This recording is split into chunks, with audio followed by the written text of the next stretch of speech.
नमस्कार, कार्यक्रम रणनीति में आपका स्वागत है। मैं हूं विनोद कुमार। दर्शकों, अब सरकार बिल्कुल बनने की तैयारी में है। हम सब जानते हैं, प्रचार भी हमने देखा, मतदान भी देखा, मतगणना भी देखी, और जो फैसला आया है आवाम का वो नेशनल कॉन्फ्रेंस, कांग्रेस, सीपीआई यानी जो गठबंधन था उसके फेवर में आया है। 49 सीट्स हैं इनके पास और बहुमत के लिए मात्र 46 सीटें चाहिए थी। तो अब सरकार बनने वाली। खुद उमर अब्दुल्ला ने भी ये तस्लीम किया है कि कल विधायक दल की बैठक होगी, विधायक दल का नेता चुना जाएगा, उसके बाद गठबंधन जो साझा सरकार का बनाने वाले हैं उस गठबंधन की मीटिंग होगी और उसमें तय किया जाएगा कौन चीफ मिनिस्टर होगा। हालांकि एक बात उन्होंने बड़ी इंपॉर्टेंट कही है। उन्होंने ये कहा है कि पहला जो प्रस्ताव पारित किया जाएगा हाउस के अंदर, प्रस्ताव ये होगा कि हमें स्टेटहुड चाहिए, स्टेटहुड को लेकर के प्रस्ताव पारित किया जाएगा, उस प्रस्ताव को दिल्ली भेजा जाएगा और सरकार को मजबूर किया, यूनियन गवर्नमेंट को मजबूर किया जाएगा कि जो वादा आपने हाउस के अंदर 5 अगस्त 2019 को किया था, उस वादे के मुताबिक अब वक्त आ चुका है कि जम्मू कश्मीर की आवाम को स्टेटहुड का दर्जा दिया जाए। दूसरी बड़ी बात यह कि सरकार तो बना लेंगे, लेकिन सरकार जो है केंद्र सरकार पर निर्भर है। हमारा अपना अनुभव है कि कोई भी सरकार हो जम्मू कश्मीर में, वो आर्थिक तौर पर इतनी मजबूत नहीं है, उसको देखना पड़ता है केंद्र सरकार की तरफ। हमारे सैलरी और पेंशन के कंपोनेंट भी हम अपने आप से पूरे नहीं कर पाते, इसलिए केंद्र सरकार से गतिरोध भी सरकार नहीं अफोर्ड कर सकती है, और इसका जिक्र खुद उमर अब्दुल्ला ने भी किया है। दूसरी बड़ी बात यह है कि भाजपा को एक बहुत बड़ा 29 सीटें भारतीय जनता पार्टी को मिली हैं, तो क्या जम्मू को इग्नोर किया जा सकता है? जम्मू के रिप्रेजेंटेशन के बारे में क्या सोचा जाएगा? इस पर भी उमर अब्दुल्ला ने एक सटीक बात कही है। उन्होंने कहा है कि ये सरकार सिर्फ नेशनल कॉन्फ्रेंस, कांग्रेस या फिर अलायंस की नहीं है, ये सरकार समूचे जम्मू कश्मीर की आवाम की है। पहले हम बताते हैं कि उमर अब्दुल्ला ने नेटशेल में कहा क्या है, फिर उसके बाद हम डिबेट शुरू करेंगे।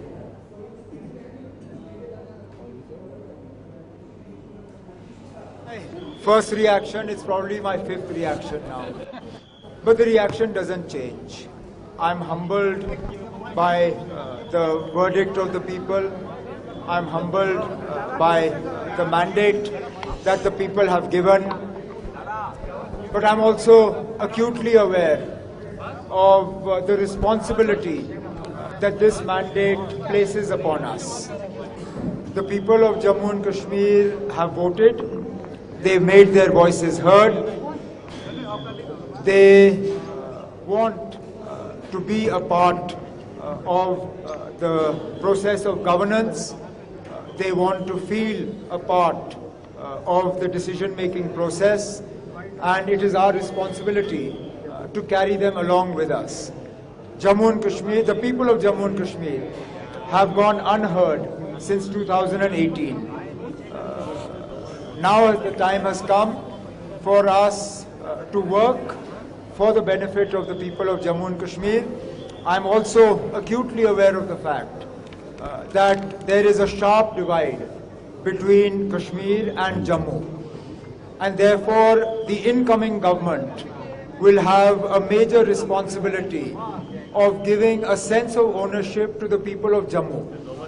The government that comes in the next few days will not be a government of the National Conference, it will not be a government of the Alliance, it will not be a government of those that voted for us, it will be a government for every single individual of Jammu and Kashmir, regardless of who they voted for or whether they voted at all.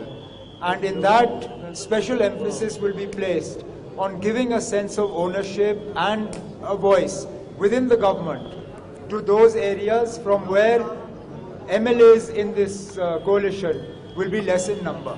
First and foremost, wait for the legislative party meeting, which will take place tomorrow. Subsequent to the legislative party meeting, there will obviously be the alliance meeting.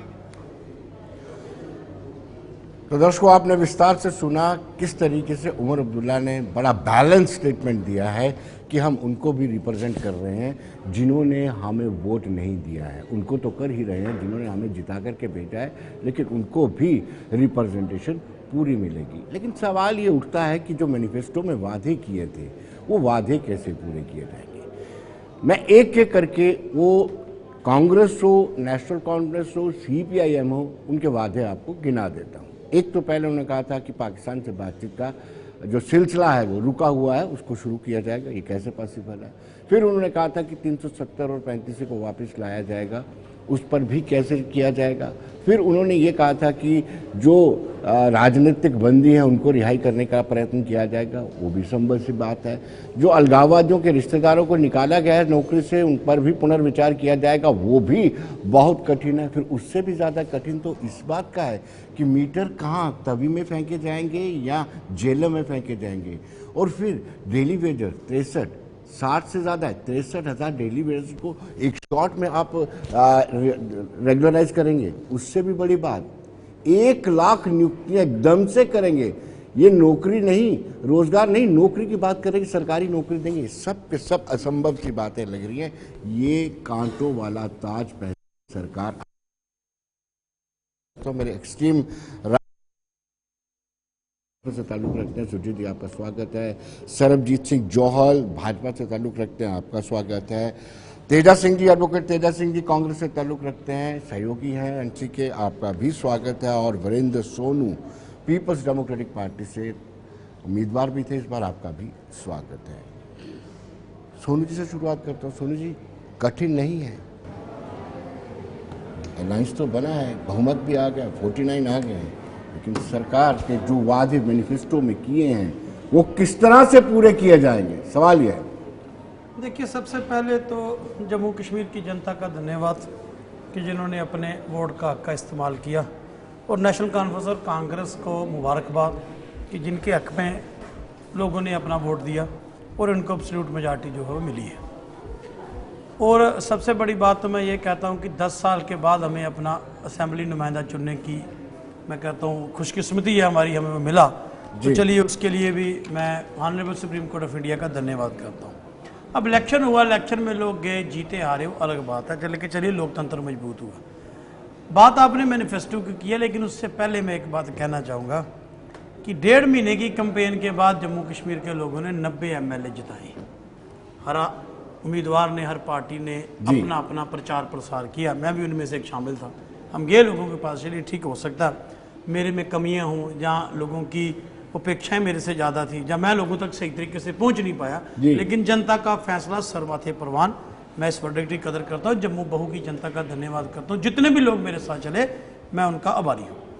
लेकिन बात यह है कि MLA 90 तो लोगों ने चुने, अब 5 ये चोरी दरवाजे से चुनना चाहते हैं। ये भी एक बहुत बड़ा मुद्दा है, इसके ऊपर भी कि ये जो हक है वो स्टेट कैबिनेट या स्टेट चीफ मिनिस्टर कोई भी बने उसको होना चाहिए। अब तीसरी बात इसमें मैं कहना चाहता हूँ, आपने जो मैनिफेस्टो की बात की, भाई मैनिफेस्टो देख के लोगों ने वोट दिए, इसमें तो कोई शक वाली बात नहीं।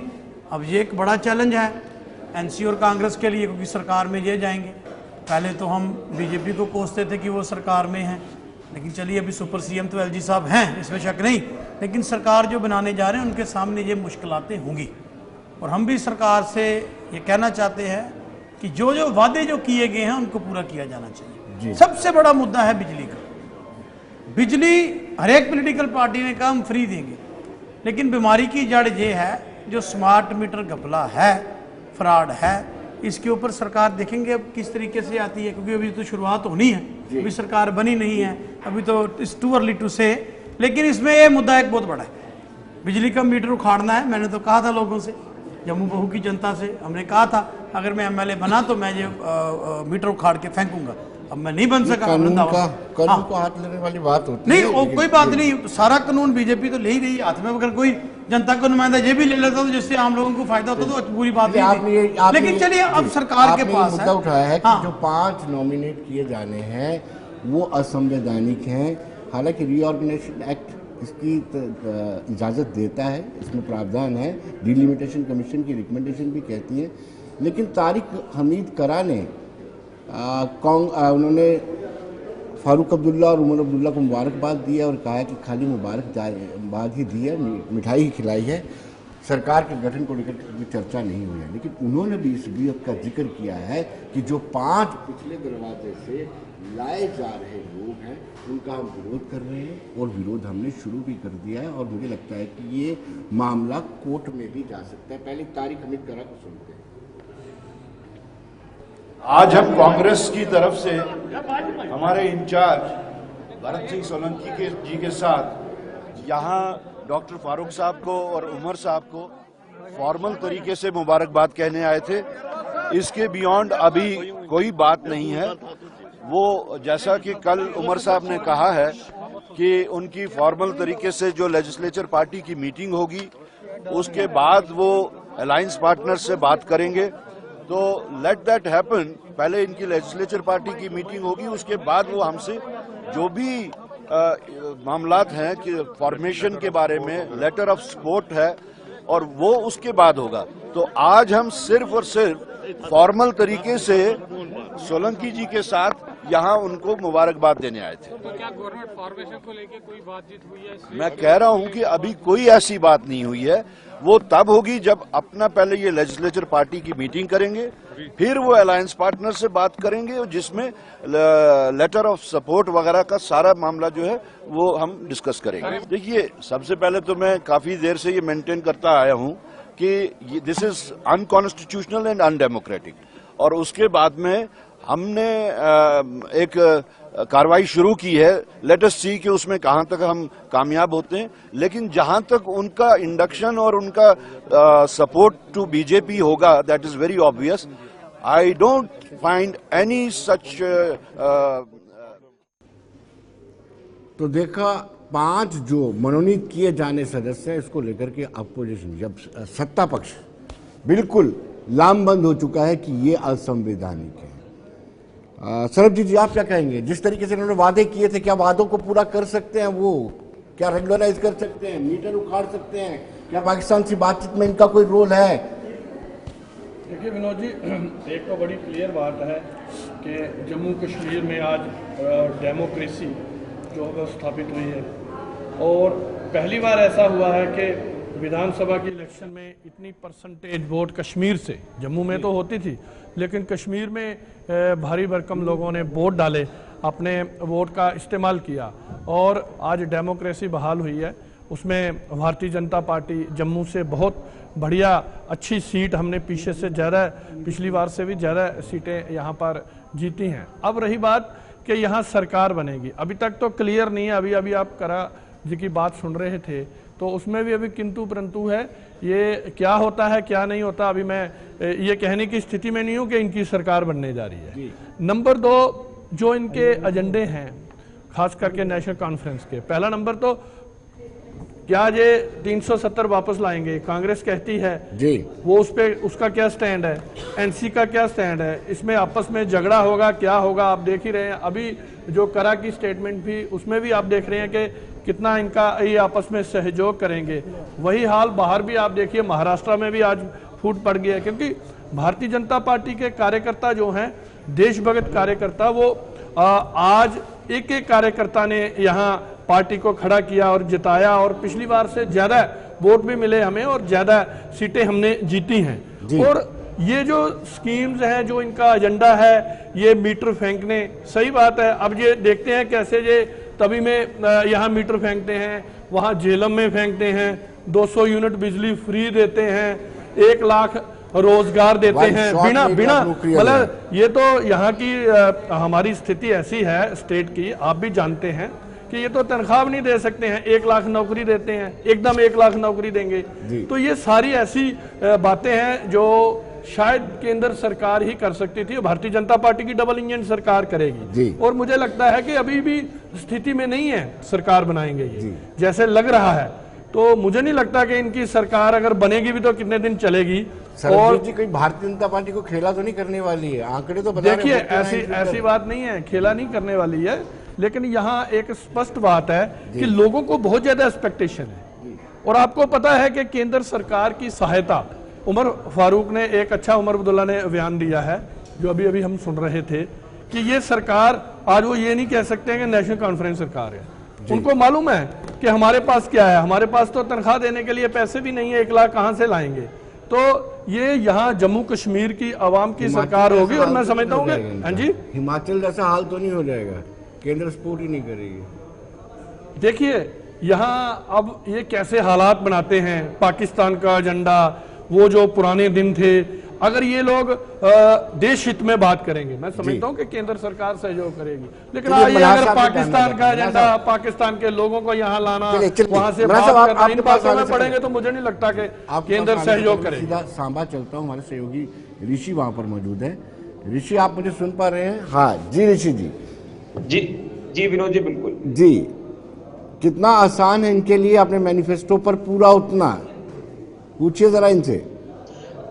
बिल्कुल। मेरे साथ नेशनल कॉन्फ्रेंस के सीनियर नेता मोहिंदर सिंह जी हैं, इनसे जानने की कोशिश करते हैं जो आपने मैनिफेस्टो में चीजें रखी थी, आपकी सरकार बनती नजर आ रही है, जिस तरह से आपको जो आंकड़ा मिला है, ना जम्मू संभाग से नहीं बल्कि कश्मीर संभाग से आंकड़ा आपको मिला है। अब जो मैनिफेस्टो में आपने चीजें रखी थी, इसके ऊपर किस तरह से खरा उतरा जाएगा? ऋषि जी, एक तो मैं रियासत के अवाम को मुबारकबाद देना चाहता हूं कि जिन्होंने रियासत के अंदर डेमोक्रेटिक सेटअप पे यकीन करके पुरअमन तरीके से यहाँ इलेक्शन संपन्न हुए और लोगों ने अपना मैंडेट, यहाँ बीजेपी को पसंद करते थे वहां बीजेपी को मिला, यहाँ कुछ आजाद थे उन आजाद को मिला, और यहाँ नेशनल कॉन्फ्रेंस मजबूती से लड़ी वहां नेशनल कॉन्फ्रेंस को मिला, और जहां कांग्रेस थी वहां कांग्रेस को मिला। ये एक बड़ी मुबारक की बात है। सवाल आया मैनिफेस्टो का। मैनिफेस्टो हर पार्टी अपना अपना समय के मुताबिक अवाम में रखती है, लोगों के अंदर रखती है, ताकि वो उनका विजन क्या है, काम करने का तरीका क्या होगा। नेशनल कॉन्फ्रेंस ने अपना मैनिफेस्टो रखा कि हम 1 लाख युवाओं को नौकरी देंगे। रियासत के अंदर इस वक्त बड़ी ज्यादा संख्या में नौकरियों की जो स्थिति है वो बड़ी कमजोर है, नौकरियां बड़ी ज्यादा चाहिए। हमने फिर लाख कहा है, लेकिन रियासत में ज्यादा जरूरत है।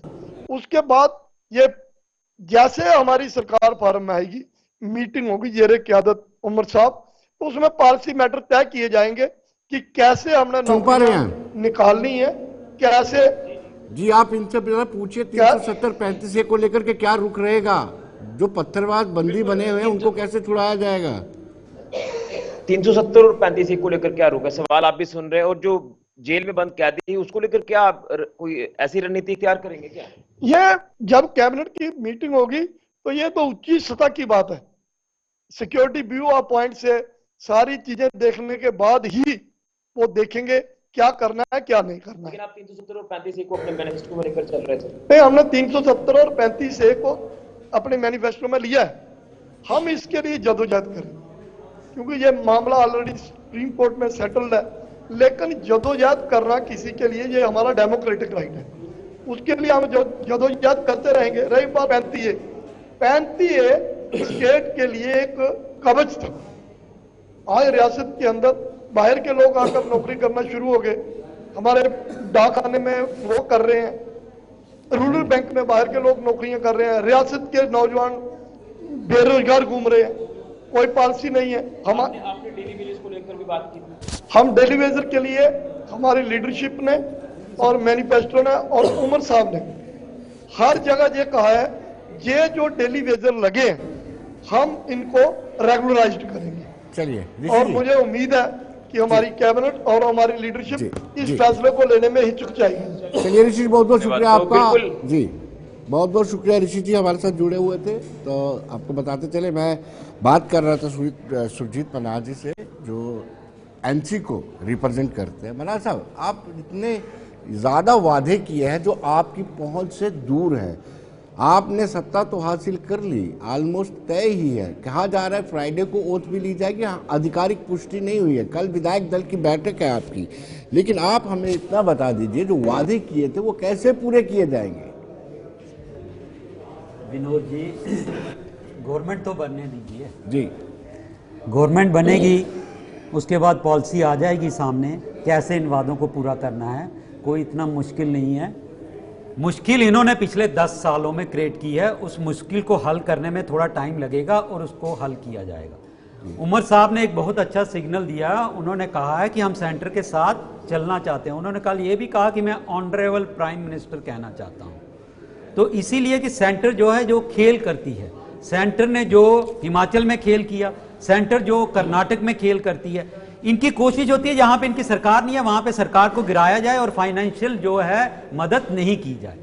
तो इस चीज के बारे में इन्होंने सोचना चाहिए। हमें कोई एतराज नहीं है सेंटर के साथ चलने में, और जो वादे हमने किए हुए हैं, स्टेटहुड का वादा पहली ही मीटिंग में, स्टेटहुड का वादा, हमें स्टेटहुड क्यों नहीं मिलनी चाहिए? बीजेपी की प्रवक्ता यही चाहेंगे कि स्टेटहुड हमें मिलनी चाहिए, हमारा हक है। हमें डिमोट किया गया है तो हमारी प्रमोशन होनी चाहिए ना, प्रमोशन के लिए कोई भी ना नहीं करेगा। डेली वेजरों का मसला है, पॉलिसी बनेगी। आप मीटर का मसला कहते हैं, हमने ये एक पॉलिसी बनानी है कि कैसे जो है बिजली 200 यूनिट जो है फ्री दी जाए।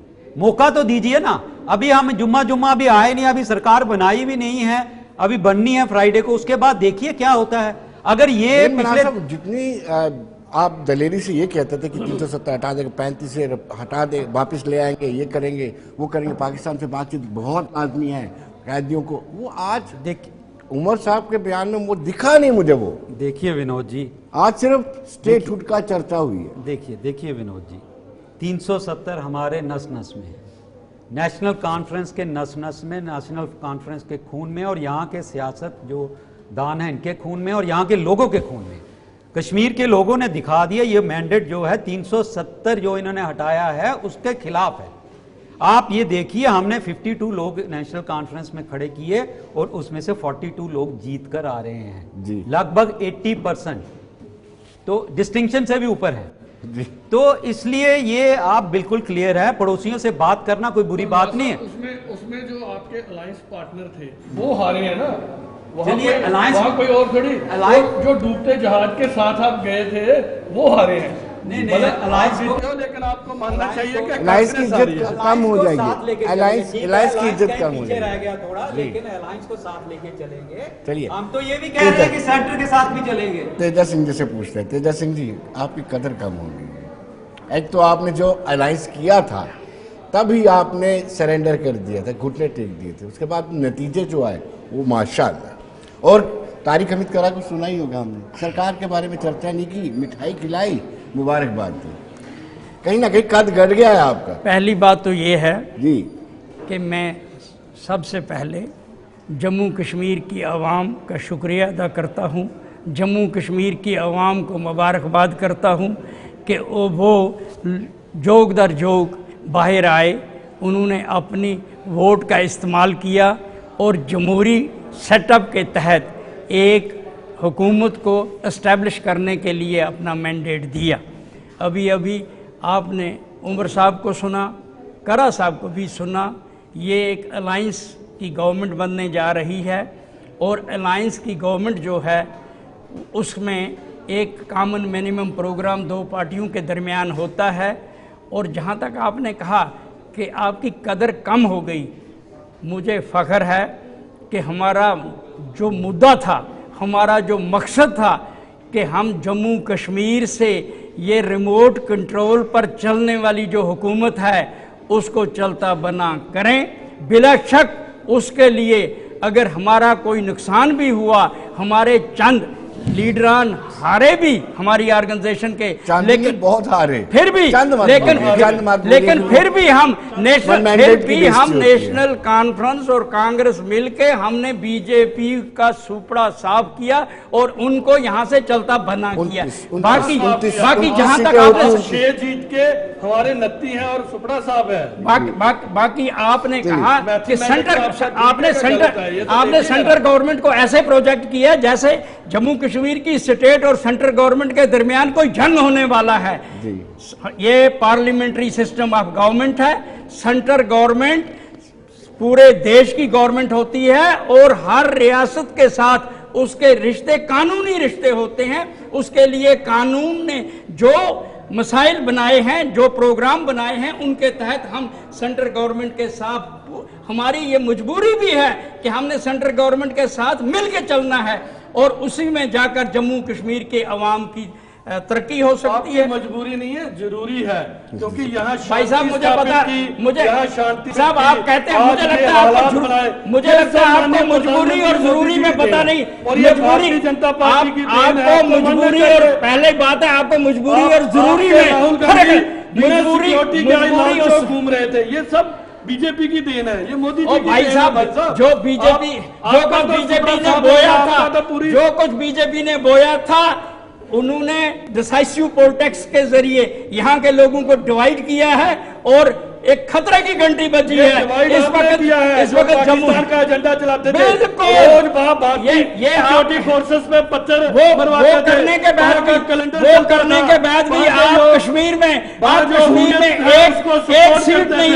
आज वो सब लोग भारतीय जनता पार्टी हम जमहूरियत में बिलीव करते हैं, हम जमहूरियत में बिलीव करते हैं और जमहूरियत को आगे लेकर चलेंगे और उसमें हम कामयाब हो जाएंगे। हालात बने हैं, बाकी ये ड्रामा मानना चाहिए, बाकी ड्रामाबाजी से कुछ नहीं होता है। यहाँ आपने आपकी सेंट्रल गवर्नमेंट की 50,000 से ज्यादा नौजवानों की हत्या कराने, आपने कह रहा पूरा आपने 10 साल में यहाँ के नौजवानों के साथ जो किया वो तमाम लोगों को पता है। क्या किया? पत्थर मरवाए और जेल में और रोज गोलियां चली गई। 10 साल करवाते थे, 10 साल आपकी हुकूमत थी, तो आपने क्या किया? आपको शर्म आनी चाहिए कि आपने गुर्बत के दलदल में जम्मू कश्मीर के अवाम को धकेल दिया है। और अगर आज हमारी गवर्नमेंट ये कहती है कि हम लोगों को रोजगार देंगे, आप उसका भी मुखालफत करते हो, आप उसका भी मुखालफत करते हो। सोनू जी, अभी कहा सरकार बनने वाली, अभी करा साहब ने कहा यहाँ सरकार नहीं बनेगी। भाई आप क्या सपने देखते हो? अभी 12 तारीख तक डेट दीजिए, भाई कुछ होने वाला नहीं है। हुकूमत बनेगी और पूरे 5 साल चलेगी। यहाँ भारतीय जनता पार्टी और केंद्र सरकार यहाँ के लोगों के लिए भी ना, यहाँ कुछ होने वाला नहीं है। चलिए सोनू जी, आप मुझे बताइए, आप इतना कम आंकड़ा में कल्पना भी नहीं की थी, मात्र 3 लोग आपके जीत पाए। ये क्या हुआ, कैसे नकार दिया कश्मीरी आवाम ने आपको? देखिए विनोद जी, ऐसे है कि 3 लोग हम जीत पाए हैं और 3-4 सीटें ऐसी हैं जो बड़े नैरो मार्जिन से हम हार गए हैं। अब बात यह है कि जनता का फैसला है, जनता जनार्दन है, वो सर माथे पे है। शायद लोगों की अपेक्षाएं हमसे ज़्यादा थी, मैंने पहले भी कहा, शायद लोग कुछ ज़्यादा चाहते थे, हम उस पर नहीं उतर पाए। जब मान लीजिए हम में कोई कमी रह गई होगी, लेकिन एक बात इसमें बड़ी क्लियर है, अब जो जनादेश है उसकी कदर तो हमने करनी है ना। जनादेश की अगर हम कदर नहीं करेंगे तो मुझे लगता नहीं है कि वो डेमोक्रेसी के लिए भी सही होगा, या हम लोगों के लिए सही होगा। अब यहाँ तक अलायंस आपने कहा, आपको कम आंका गया या आप कम कैसे रह गए? देखिए, ये भारतीय जनता पार्टी थी, इनके 2 मेंबर पार्लियामेंट राज्यसभा में, लोकसभा में हुआ करते थे। कोई वक्त आया इन्होंने सरकार बनाई है, 15 साल से सरकार में चलते हैं, आस्था अप एंड डाउन रहते हैं। लेकिन एक बात तो इसमें क्लियर है ना कि कश्मीर में अगर सेकंड चॉइस लोगों की थी तो वो पीडीपी थी ना। अगर अलायंस का मुकाबला कहीं था तो पीडीपी के साथ था ना। बाकी एक बात मैं खुश हूं कि जम्मू कश्मीर की जनता ने एक फैसला तो किया ना भाई, वो जो ABCD बैट से वाले थे उनको बताया तो भी चलिए यार खलासी कीजिए, अब हमें सरकार करने दीजिए, लोगों को अपना फैसला दिया। और एक बात है, आपने अलायंस की बात की, ये मेरा एक पर्सनल अनुभव है इस 1.5 महीने के कैंपेन में। जिस तरीके के साथ अलायंस किया गया, जब अलायंस हुआ था नेशनल कॉन्फ्रेंस और कांग्रेस का, जिस तरीके मैंने आपके इसी चैनल की डिबेट में, याद कीजिए 1.5 महीने पहले कहा था, मैंने कहा था जिस तरीके से अलायंस किया गया कांग्रेस और एनसी का, इसका जम्मू में कांग्रेस को नुकसान होगा। मैंने कहा था ये बात, याद मैंने कही थी, वही बात हुई। अलायंस क्या होता है कि देखिए 5-6 सीटें तो ऐसी है जहां फ्रेंडली कंटेस्ट हो गया। अब उस फ्रेंडली में, अब बनाल में फ्रेंडली में इनके जो पूर्व प्रदेश थे वो 3रे नंबर पर चले, तो ये कौन सा फ्रेंडली किया, अलायंस कौन सा था? ये बड़ी बड़ी चीजें हैं जो मैं कहूंगा तो कहेंगे जी ऐसी बात करते हैं, लेकिन आस्ता आस्ता लोगों के जहन में जो बातें थी, आपको देखिए खुल के बोलना चाहिए इनके। नहीं, मैं खुल के कह रहा हूँ जनाब, मैं रुका रहा हूँ। मैं ये कह रहा हूँ कि जम्मू में जो अल्टरनेट कांग्रेस ने देना था वो देने में वो नाकाम साबित हुई जी। इसमें तो आप मानिए ना इस बात को, वो नाकाम साबित हुई, और नाकामी की वजह एक ही की अलायंस जी। देखिए मैं एक बात, जम्मू प्रोविंस से एक भी सीट नहीं, मैं कह रहा हूँ ना, मैं यही कह रहा हूँ ना, क्यों हुआ इसकी वजह है ना। आप तो मंत्र कीजिए, एक सीट नहीं यहाँ रजौरी से है। नहीं, मैं कहता हूँ सुनिए, वो जम्मू प्रोविंस में है। एक जम्मू डिस्ट्रिक्ट में एक इंडिपेंडेंट जीता है, सतीश शर्मा जी जीते है ना। हाँ, यहाँ अब मैं, ये इनका अंदरूनी मसला है, लेकिन वहां भी सीटें 2 कांग्रेस जीत सकती, चलिए वो छोड़िए। लेकिन मैं ये बात कहता हूं कि जिस तरीके से लोगों के मन में एक गुस्सा था, अब बात को समझिए, स्मार्ट मीटर बहुत बड़ा इशू था, बिजली बहुत बड़ा इशू, बेरोजगारी बहुत बड़ा इशू था, लैंड माफिया बहुत बड़ा इशू था, लेकिन मुझे लगता है कि उस अलायंस की भेंट में ये सब चढ़ गया और जम्मू में लोगों के जहन में एक बात कि कांग्रेस उसका अल्टरनेट नहीं बन पाई। शायद मेरी इस बात से चारों लोग सहमत होंगे कि कांग्रेस उसका अल्टरनेट नहीं बन पाई। अब ये मैं किसी के लिए नहीं, ये नहीं कहता, अब कल का किसी को पता नहीं होता। जब मैं भी चुनाव लड़ने गया था तो मैं भी बड़े जोश के साथ गया था। तो चलिए, जो फैसला हुआ कल किसी ने नहीं देखा, लेकिन मैं ये आज कह रहा हूं कि आज जिस जगह हम खड़े हैं, एक मैंडेट की हम कदर कर रहे हैं, लेकिन मैं उम्मीद ये करता हूं कि जो जो वादे भारतीय जनता पार्टी ने किए वो भी पूरे करेंगे, क्योंकि इनकी केंद्र में सरकार है और इनके सुपरबॉस हैं एलजी साहब, वो सीएम के ऊपर है जी। और मैं ये भी उम्मीद करता हूँ, एक जगह तो आप एनसी और कांग्रेस की सरकार बना रहे हो, तो दूसरी साइड ये कह रहे हो कि हमने पूरे करने हैं। मैं आ रहा हूँ, मेरी सुन तो लो, मेरी भाई सुन तो लो। उस बाद अब ये कहना बंद कर दो। मैं सुन तो लो, मैंने पूरा कहा, यही परेशानी, अब सुनते नहीं है। मेरी सुन लिया कीजिए, आपके लिए फायदा रहेगा। एक साल तक अब एनसी और कांग्रेस की भी जिम्मेवारी है, जिसके हक में जम्मू कश्मीर के लोगों ने मैंडेट दिए कि जो बातें बहुत ज्यादा जो बातें, मैं समझबाग नहीं कहूंगा, मैं वादे कहूंगा।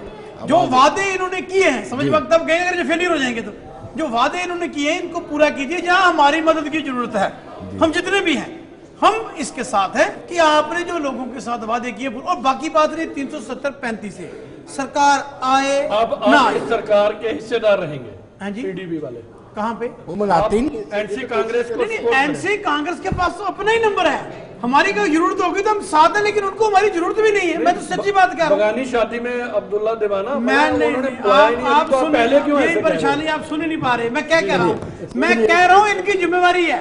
मेरी बात सुनिए ना सरबजीत जी, आप बड़े मंजे हुए सियासतदान हैं। मैं कह रहा हूँ आपकी भी जिम्मेवारी है। भाई आपको 29 एमएलए जीते हैं जम्मू सूबे से, आपने जम्मू की आवाज बुलंद कर दी है। मेरी बात बोलिए, वो पहली तरह ना हो जो 25 एमएलए ने किया। दूसरी बात है कि आपकी सरकार बनने जा रही है। हमने नहीं, आपने कुछ नहीं किया, वो जिन्होंने किया उन्होंने किया, छोड़िए, मैं उस पर भी नहीं जाता। मैं ये कहना चाहता हूँ कि जो वादे कोलिशन ने लोगों के साथ किए हैं, हमारा ये काम रहेगा पहरेदार होने के नाते, हम इनको वक्तन बवक्तन कहेंगे, लोगों के वादे पूरे। आपको रोकूंगा, मैं सीधे हीरानगर लिए चलता हूँ रंजीव मेहता के पास। रंजीव, आप मुझे सुन पा रहे हैं? हाँ बिल्कुल, आपने छोटे छोटे 2 सवाल इनसे पूछने हैं। जो वादे किए थे वो क्या पूरे हो पाएंगे? वादा तेरा वादा। देखिए मेरे साथ इस वक्त जिला कठुआ की नेशनल कॉन्फ्रेंस के जिला अध्यक्ष श्याम नारायण मेहता जी हैं, और उनसे जानना चाहते हैं कि यहाँ पर श्याम नारायण ये जानना चाहते हैं कि कांग्रेस को कांग्रेस की इस चुनावों में जो वादे नेशनल कॉन्फ्रेंस को जम्मू कश्मीर की जनता के साथ किए थे, किस तरह और कब तक पूरे होंगे? देखिए, सबसे पहले तो मैं गुलिस्तानी का धन्यवादी हूँ। इसके साथ साथ ही जो आज हमें वोट डालने का हक मिला, ये सबसे बड़ी बात है, क्योंकि 10 साल इलेक्शन नहीं हुए और माननीय सुप्रीम कोर्ट ने ये वोट डालने का हक सबको दिया, और उनकी वजह से ये इलेक्शन, इसमें इलेक्शन हर पार्टी आगे आई, किस पार्टी ने क्या रोल खेला वो तो आप लोग सब जानते हैं। और रोल में कुछ ऐसी ऐसी बातें, समाज को बांटने की बातें की जो अच्छी बातें नहीं, और जो कुछ हुआ 2-3 दिन में, वो भी अगर ऐसे इलेक्शन होंगे और ऐसे पार्टियां ऐसे काम करेंगे जिसमें कई चीज़ों का इस्तेमाल करना। मेरा सवाल ये था कि अब नेशनल कॉन्फ्रेंस और कांग्रेस की कोलिशन गवर्नमेंट जो है जम्मू कश्मीर में, इनको बहुमत मिला है, उन्होंने जो लोगों के साथ वायदे किए हैं जम्मू कश्मीर की जनता के साथ, उनको कैसे पूरा कब तक? देखिए, यहाँ पर गवर्नर आया था और उसमें जो भी काम अधूरे रह गए या नहीं हो सके उनसे, वो हमारी पार्टी जैसे बेरोजगारी है सबसे बड़ा मसला है। तो दर्शकों, आपने देखा कि ये एक चुनौती है, बहुत चैलेंजिंग है सरकार के लिए। हालांकि इसमें 49 नंबर तो इनका है, लेकिन कैसे जो मैनिफेस्टो में दर्ज वादे हैं उनको कैसे पूरा किया जाएगा? मना साहब, आप ही से पूछते हैं। पहले ही मैंने पूछा, लेकिन जो केंद्र के खाते में, केंद्र के पाले में चीजें हैं, उनको भी आपने अपने मैनिफेस्टो में लिख के रखा होगा कि वो वादे भी हम पूरे करेंगे। विनोद जी, गवर्नमेंट बनने दीजिए, जो केंद्र के मसले हैं, केंद्र के साथ बातचीत की जाएगी ना। 10 सालों में इन्होंने तो कुछ किया नहीं, डबल इंजन की सरकार थी, कुछ नहीं कर पाई। अब हमें बनाने तो दीजिए ना गवर्नमेंट। आप इतने उतावले सब लोग हो गए हैं कि वादे पूरे कीजिए, वादे पूरे कीजिए। मैं पूछता हूं 10 सालों ये कह रहे थे कि हमने पत्थरबाजी बंद कर दी। बनी में मिलिटेंसी, रियासी में मिलिटेंसी, कठुआ में मिलिटेंसी, उधमपुर में मिलिटेंसी, कुलगांव में मिलिटेंसी, कुपवाड़ा में मिलिटेंसी, कहां पे मिलिटेंसी नहीं? अभी 2 दिन पहले भी इनकाउंटर चल रहे थे, तो कह रहे कि मिलिटेंसी खत्म कर दी। अब इन्होंने कर दिया ना, अब शांति से बैठे, हमें आने दीजिए, गवर्नमेंट बनने दीजिए। परसों जब गवर्नमेंट बन जाती है उसके बाद हम अपने वादों को पूरा करना जानते हैं। हमने आगे भी रूल किया, और कैसे रूल किया जाता है, बीजेपी की हुकूमत से हमने अच्छी रूल किया है और हमने बताया है कि कैसे किया। इनकी तरह नहीं कि रास्ते में साथ छोड़ के भाग गए। जब तक जरूरत पड़ी उनका साथ लिया, और जब साथ की जरूरत नहीं पड़ी, जब अपना हक वो देखना था, अपने मतलब देखना था, तो साथ छोड़ दिया। तो आप चिंता मत करिए, हमें जहां पे केंद्र के साथ बात करनी होगी केंद्र के साथ बात करेंगे, यहाँ पे सियासत के, यहाँ पे रियासत में जिन लोगों के साथ बातचीत करनी होगी करेंगे, और जो जनता के साथ वादे किए गए हैं, मैनिफेस्टो में किए गए हैं, उनको बिल्कुल प्रायोरिटी पे पूरा किया जाएगा, इसमें कोई दो राय। जी सरबजीत जी, आप पर सीधा संगीता आरोप कि आपने 10 सालों में किया ही क्या है? देखिए 10 साल में मैं जी हमारे माननीय जो प्रवक्ता आए हैं मल्हास साहब, मैं इनसे पूछना चाहता हूं कि सरकार चलाइए, अच्छी बात है, पूरा सहयोग रहेगा, लेकिन जैसे पहले सरकारें चला के यहाँ एक लोगों को एक खून की नदी में झोंक के चले गए थे, 10 साल लग गए उनको निकालते। कहीं ऐसा नहीं कीजिए, यहाँ सरकार चलाइए, भारतीय जनता पार्टी पूरा सहयोग करेगी, ऐसी बात नहीं है। लेकिन आप खुद ही कह रहे हो कि बहुत सारे जो हमने एजेंडे हैं हमारे, वो सेंटर के साथ बात करनी पड़ेगी। तो भाई आपने जब मैनिफेस्टो में रखा वहां लिखना चाहिए था ना, ये जो हमारे एजेंडे हैं 200 यूनिट बिजली फ्री, 1 लाख नौकरी, ये हम तब केंद्र सरकार के पूछ के फिर हम आपके करवाएंगे, तो वैसा कहना चाहिए था। लेकिन चलो जो भी है, लुभाने वादे हैं, मुझे नहीं लगता कि ये यहाँ पूरा कुछ भी पूरा कर पाएंगे, लेकिन देखते हैं आगे क्या होता है। अभी तो आशंका है मुझे कि ये सरकार बनेगी या नहीं बनेगी। मुझे तो पूरा यकीन है कि मुझे नहीं लगता है कि ये सरकार बनेगी। जैसे संशय है, अभी भी सरबजीत जी को अभी भी संशय है कि सरकार नहीं बनेगी। जी मेरे कहने का मतलब है यार, कुछ भी कर सकते हैं। मेरे कहने का मतलब है अब इनकी नीयत में क्या है, इन्होंने क्या एजेंडा बना के रखा है या क्या करना चाहते हैं, इन्होंने सोच के कुछ रखा होगा। लेकिन लोगों ने, जम्मू कश्मीर के लोगों ने, जम्मू कश्मीर के लोगों ने बाज़ाब्ता जम्मू कश्मीर में अलायंस को जो मैंडेट दिया है उसके मुताबिक गवर्नमेंट बनेगी, गवर्नमेंट चलेगी। और मुझे फख्र है इस बात पर कि जो अलायंस की गवर्नमेंट है उसमें जो लोग आ रहे हैं, उन्होंने 1 बार नहीं, 2 बार नहीं, 3 बार नहीं, 4 बार जम्मू कश्मीर में हुकूमतें की हैं, 5-5, 6 साल हुकूमतें की हैं। और उन्होंने हुकूमतें की हैं, पाकिस्तान का एजेंडा चलाया है। भाई साहब अगर हम रिस्पॉन्सिबल थे तो 10 साल में इन्होंने क्या किया? मैं कहता हूँ चलो अगर हमने कुछ किया था, हमने आतंकवाद 10 साल लगे, आपने अच्छा किया कश्मीर में, मगर सीट नहीं आई आपको।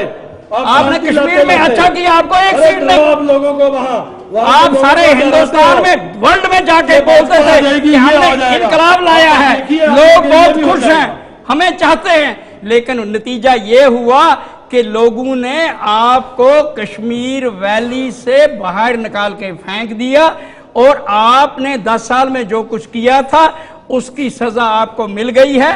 और आप इस वक्त आप इस किस्म की बातें करते हैं जैसे आपने स्टेट गवर्नमेंट के साथ सीधी लड़ाई करनी है।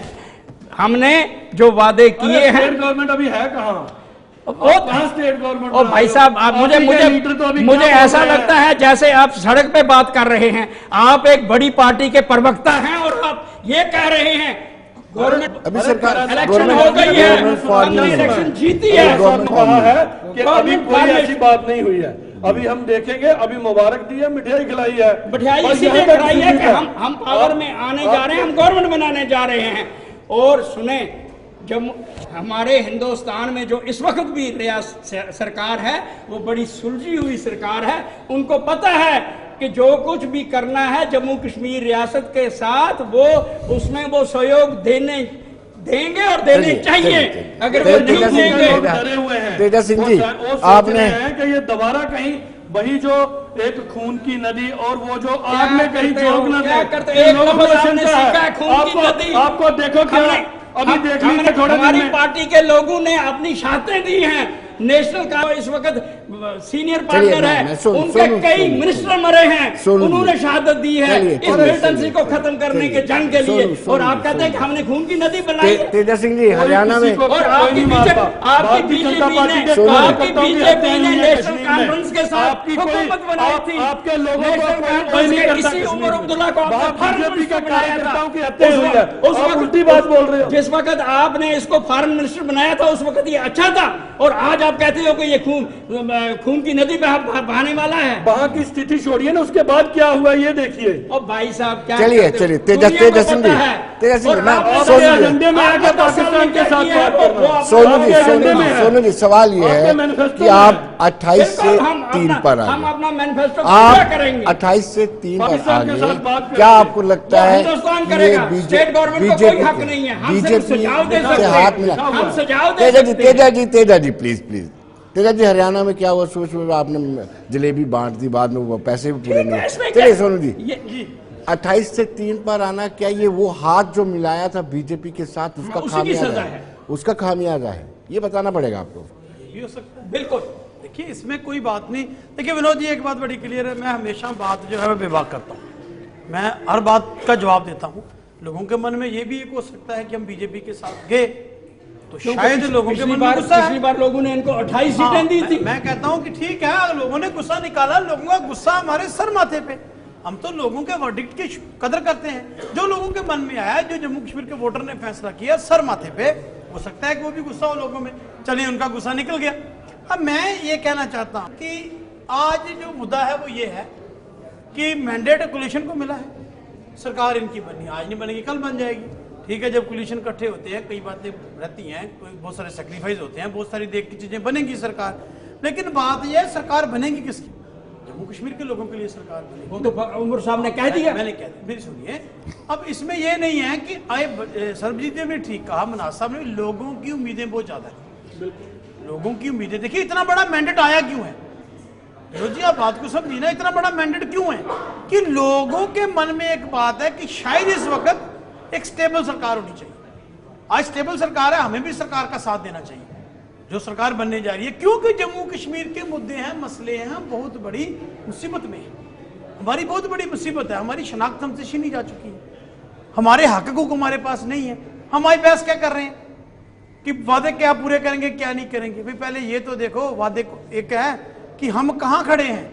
मैं अभी जब डिबेट चल रही थी तो किसी ने व्हाट्सएप पे मुझे मैसेज किया कि जम्मू कश्मीर के चीफ मिनिस्टर की पावरिंग क्या होगी, तो वो देख के लग रहा मुझे कि वाकया भी ये तो मेयर बनने जा रहा है। इसीलिए तो हमने कहा कि सबसे पहले हम स्टेट हुड के लिए पहली मीटिंग हमारी उसी के लिए है कि हमें फुल फ्लेजेड स्टेट हुड मिलनी चाहिए। हमारी मुश्किल ये है कि मैं ये पढ़ रहा था, गॉड नोज वो कितना सच है, कितना सोशल मीडिया पे आकर झूठी बड़ा होता है। हम खड़े कहाँ हैं? आज लोगों के मुद्दे भी, लोगों ने बिजली पानी पर आपको वोट दिया, बिजली सबसे बड़ा मुद्दा है, बेरोजगारी सबसे बड़ा मुद्दा है, डेली वेजरों के लिए आपको वोट दिया है, मुबारक है। कोलिशन को आप लोगों ने वोट दिया है, आप जम्मू कश्मीर के इस वक्त नुमाइंदा हैं, हम सब आपके साथ हैं इस मसले पे। अब भारतीय जनता पार्टी की भी ड्यूटी है, वो नहीं बना पाए पहले, चलिए आज निभाएं। लेकिन एक बात इसमें बड़ी क्लियर है कि जम्मू कश्मीर के लोगों का जो विश्वास है उसके साथ खेल नहीं होना चाहिए। हाँ एक बात है विनोद जी, मैं एक बात कह देता हूं, अगर बीजेपी के 4-5 MLA बढ़ते, जहां नेशनल कॉन्फ्रेंस थोड़ी होती तो खेला यहां भी होता, जहां भी आते। लेकिन अब ये एब्सोल्यूट मेजॉरिटी जा चुकी है ना कोलिशन के पास, तो अब गुंजाइश कम बचती है।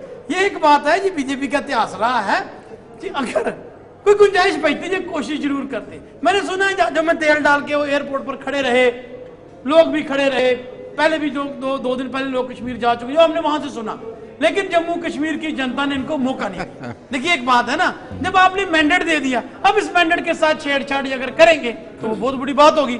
तो मैं जो समझता हूँ इस वक्त सबको मैंडेट की कदर करनी चाहिए, जो वादे लोगों के साथ किए वो पूरे किए जाने चाहिए। और सबसे पहले तमाम MLA जम्मू कश्मीर के किसी भी पॉलिटिकल पार्टी से हो, मेरी उनसे अपील है कि सबसे पहले जम्मू कश्मीर के लिए खड़े हो जाओ, पार्टी पॉलिटिक्स से ऊपर उठ के। हमारा हक हकूक हमारे पास नहीं है, हमारी शनाख्त हमारे पास नहीं है, उसके लिए डट के लड़िए।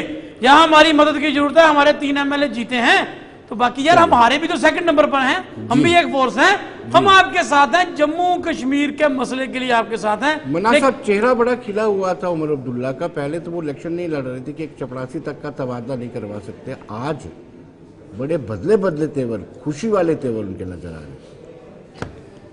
विनोद जी, खुशी क्यों ना हो, अगर हमने 42 सीट्स वहाँ पे निकाली है और ये बीजेपी जो कहती थी कि कश्मीर में हमने बहुत काम किया और इनका वहाँ पे क्या वो संख्या रही, 0। ये तो यहाँ पे जम्मू में इन्होंने भड़काया, जहाँ जो कुछ किया, जो कार्ड इन्होंने खेले, उससे इन्होंने थोड़े बहुत यहाँ से वोट ले भी वहाँ डराया धमकाया। चलिए, डराया धमकाया आपने, वहाँ पे बल्ला चलाया, सेब चलाया, बड़ा कुछ चलाया, लेकिन वो चले नहीं, ठीक है ना।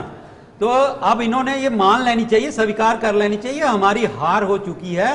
खेला करने के लिए ये हमेशा तैयार रहते हैं, शरारती बहुत हैं बीजेपी वाले। इनका हमारी 25 सीटें थी वहां से। ओहो, अगर आप इसी को जीत समझते हो तो फिर हुकूमत बना लीजिए।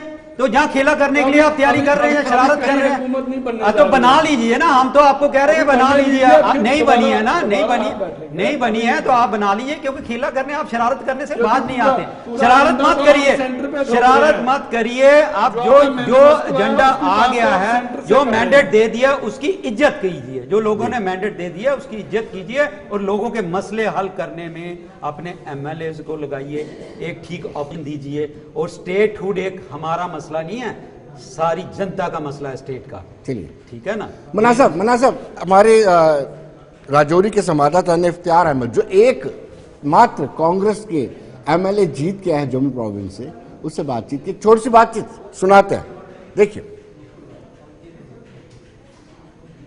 कश्मीर में 10 साल के बाद असेंबली इंतखाबात और असेंबली इंतखाबात में लीडरान की या जमातों की तरफ से बड़े बड़े दावे और मंशूर में कई बड़े दावे किए गए। हमारे साथ हैं राजौरी से मुंतखब एमएलए इफ्तिकार अहमद, कांग्रेस के इकलौते।